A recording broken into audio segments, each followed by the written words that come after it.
Welcome viewers, welcome to crowns aesthetic solutions. నేను మీ doctor Deepti. Last week Abhiram గారని నిద్ర పట్టట్లేదు, ఎర్లీగా నిద్రపోవాలి అంటే ఏం చేయాలి అంటూ కమెంట్ సెక్షన్లో కమెంట్ పెట్టారు. ఇవాళ ఆ విషయం గురించి డిస్కస్ చేద్దాం. గతంలో కూడా ఎవరో ఇదే టాపిక్ గురించి అడిగారు. సో అన్నీ కలిపి ఈరోజు వీడియో చేస్తున్నాను.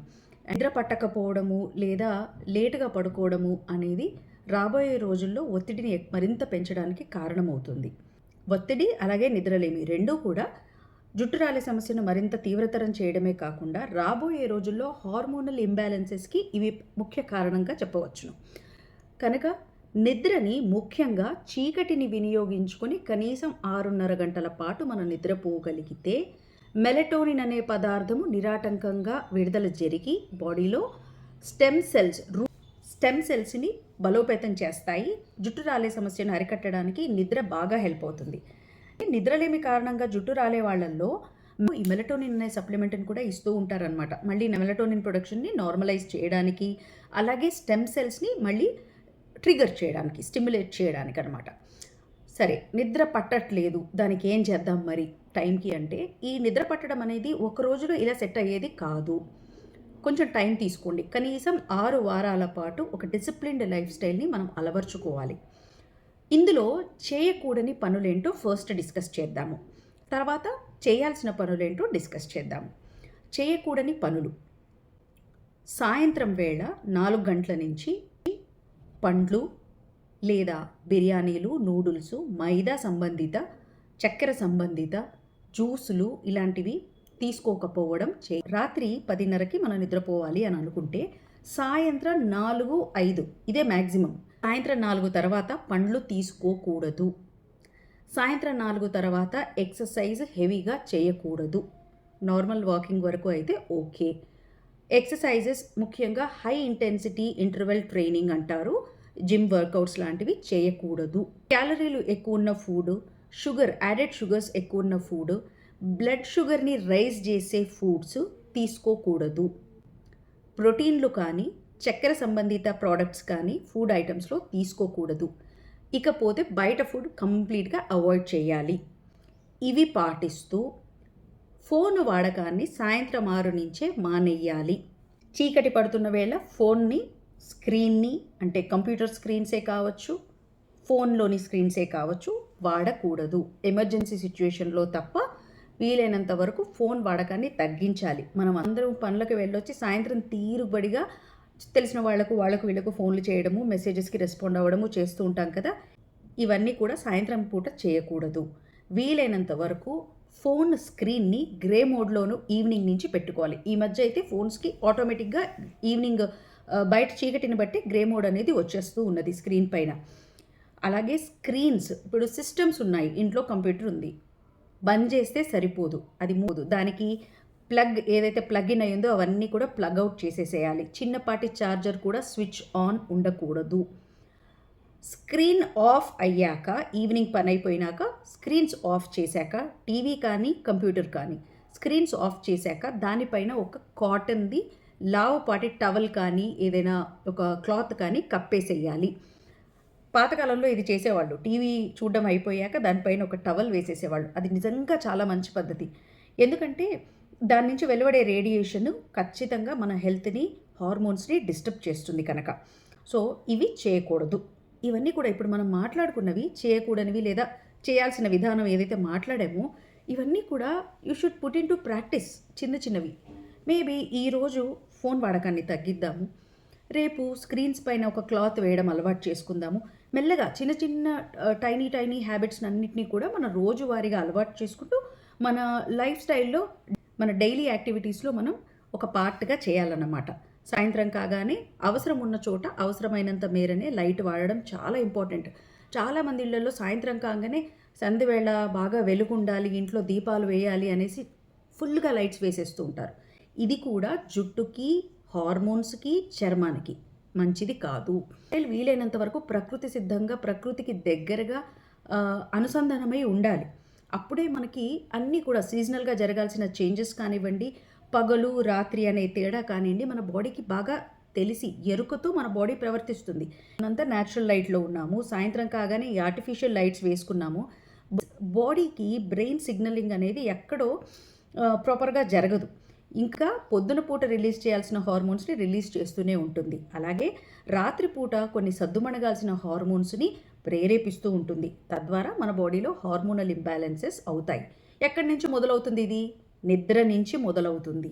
నెక్స్ట్ డే ఈ నిద్ర కాస్త స్ట్రెస్, ఈ స్ట్రెస్ కాస్త ఆకలి మీద కూడా ఎఫెక్ట్ చూపిస్తాయి. తద్వారా మనకి టైంకి ఆకలేయకపోవడము, అసిడిటీ సమస్యలు రావడము, నిద్ర పట్టకపోవడము, హెడేక్స్, ఇవన్నీ కూడా న్యూట్రిషనల్ ఇంబ్యాలెన్స్కి గురి చేయడము, కార్టిసాల్ హార్మోన్స్ని విపరీతంగా పెంచేసి బట్టతల ఆల్రెడీ ఫ్యామిలీ హిస్టరీలో ఉంటే చాలా చిన్న ఏజ్లోనే మనకు బట్టతల రావడానికి ట్రిగ్గర్గా పనిచేయడం స్టార్ట్ చేస్తాయన్నమాట. ఏమేమి చేయొచ్చు? మంచి నిద్ర తొందరగా పట్టాలి అంటే ఏమి చేయాలి?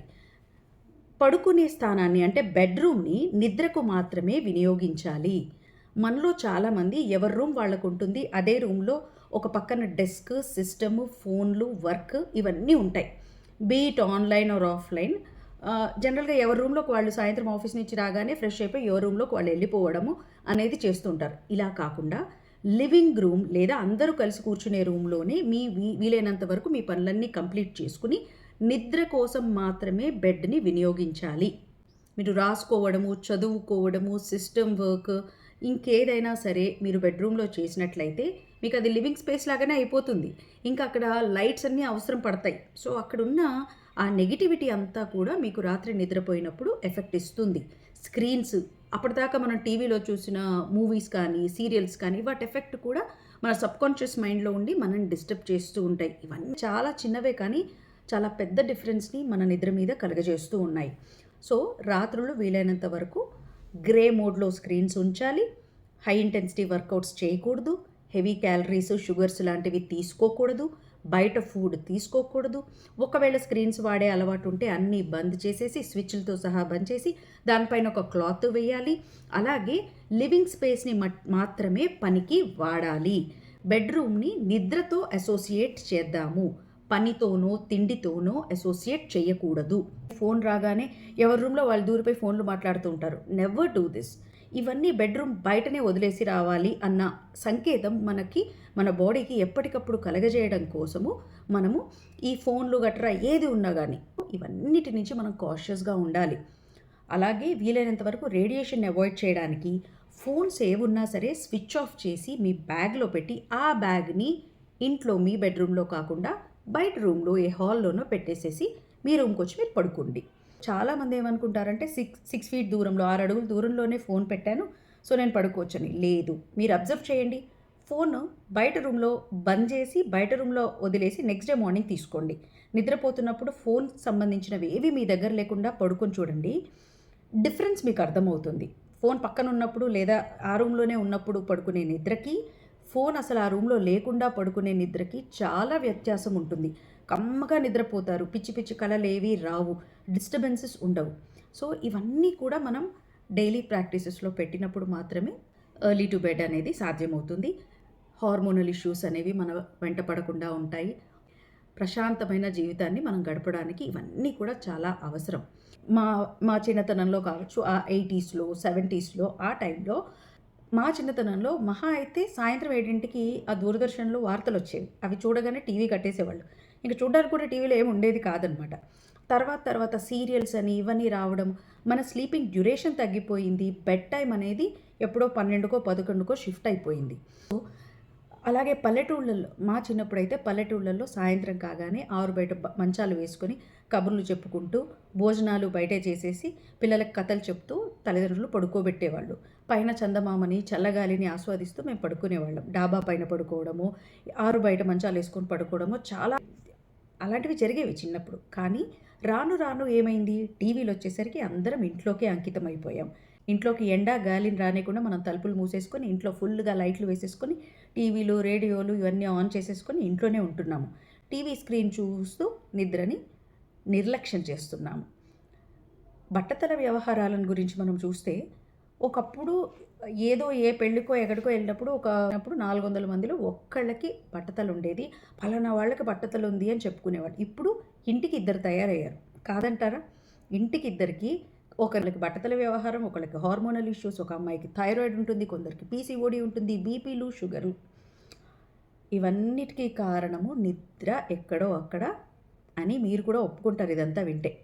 మన స్ట్రెస్ లెవెల్స్ని పెంచుతుంది కూడా ఈ తక్కువగా నిద్రపోవడం అనేదే కదా. ఎర్లీగా పడుకోవాలి అనేది ముందు మనం ప్రిపేర్ అవ్వాలి.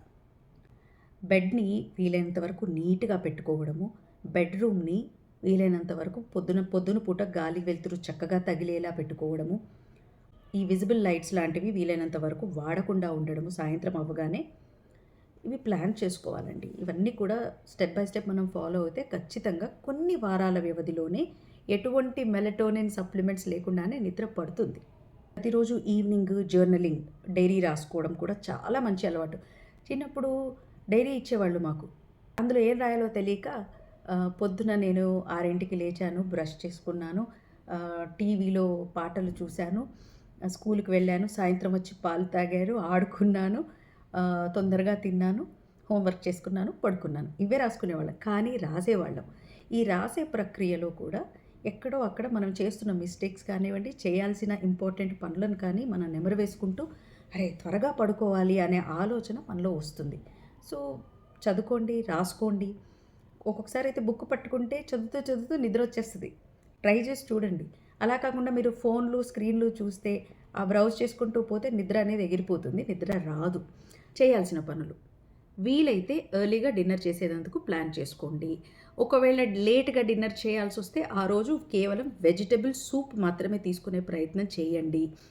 ఎర్లీగా తినేసేస్తే కూర్చొని ఏ జర్నలింగో చేసుకోండి, రాసుకోండి, ఏదైనా రాసుకోండి, చదువుకోండి, రేపు చేయాల్సిన పనులను ప్లాన్ చేసుకోండి, ప్రిపేర్ అవ్వండి.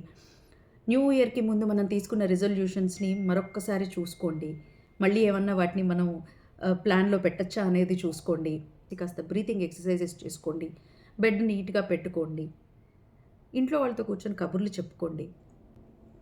ఇందాక నేను చెప్పానే కంప్యూటర్ సిస్టమ్ కానీ ల్యాప్టాప్ స్క్రీన్స్ కానీ టవల్తో కప్పేయడము, ఎక్కడైనా స్విచ్లు వేసి ఉంటే బంద్ చేసేసి ప్లగ్అవుట్ చేసేసేయడము, ప్రిపేర్ అవ్వడము, ఇస్త్రీ చేసుకోవడము, లేదా వంటలు రేపు ఏం చేయాలి దానికి కావాల్సిన సామాగ్రిని రెడీ చేసుకోవడము, ఇలాంటివి ఎన్నో ఉన్నాయి. ఇలాంటివన్నీ చేయండి, చాలా బాగా హెల్ప్ఫుల్ అవుతాయి. సో వీలైనంత వరకు ప్రకృతికి దగ్గరగా మన లైఫ్ని ఉండేటట్టు చూసుకుంటే ఆ ప్రకృతి మనల్ని చూసుకుంటుంది, మనం హ్యాపీగా హెల్తీగా లైఫ్ లీడ్ చేయగలము. అభిరామ్ గారు, ఈ వీడియో మీకోసమే హెల్ప్ అయిందనే అనుకుంటున్నా. మీ విలువైన కమెంట్స్ని కమెంట్ సెక్షన్లో పెట్టండి. ఇంకా ఎలాంటి వీడియోస్ కోరుకుంటున్నారో కూడా నాకు కమెంట్ సెక్షన్లో మెన్షన్ చేయండి. Thank you.